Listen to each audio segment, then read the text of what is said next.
This video looks at price elasticity of demand and goes over the method of computation in a lot of detail. So, price elasticity of demand is a measure of the price sensitivity of demand, and if we're looking at a price change and price changes a little, will the quantity demanded change a little or will it change a lot?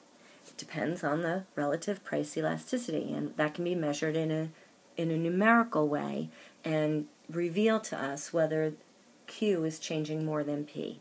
So conceptually, percentage change in the quantity demanded over percentage change in price is what we're going to be computing, and that's equivalent to writing it percent change in the quantity demanded. That little triangle is the Greek letter delta, meaning change.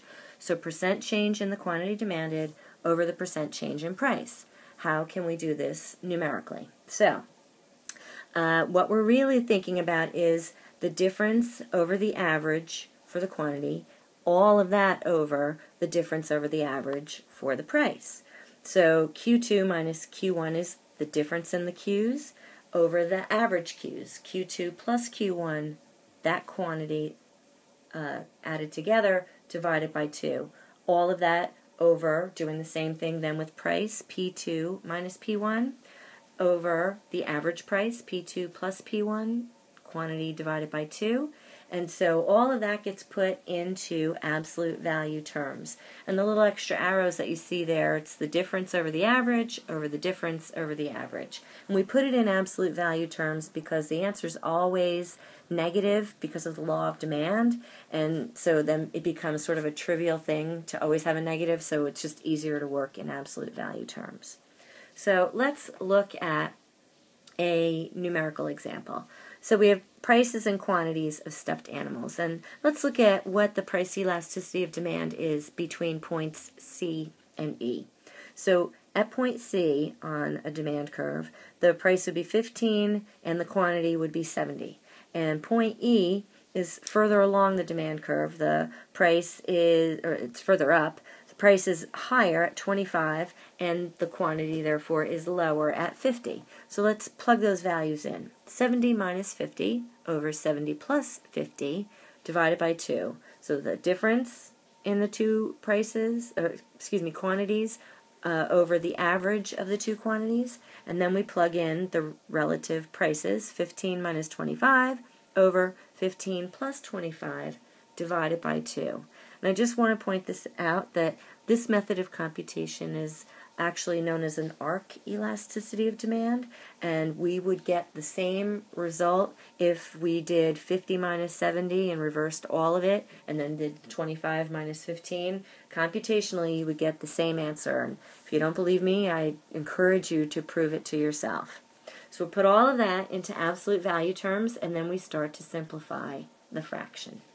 So in the numerator, 70 minus 50 is 20, and 70 plus 50 divided by 2 is 60.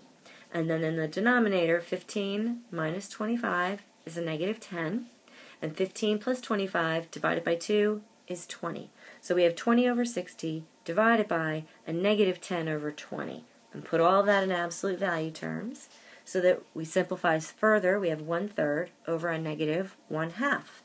And if we solve for that, we have 1/3 times a negative 2 over 1, which gives us 2/3 or 0.667. So what does 0.667 mean? And again, in absolute value terms, thinking about that 0.667 or that 2/3 value in absolute value terms, where the fraction is percent change in the quantity demanded over the percent change in price, what does it mean?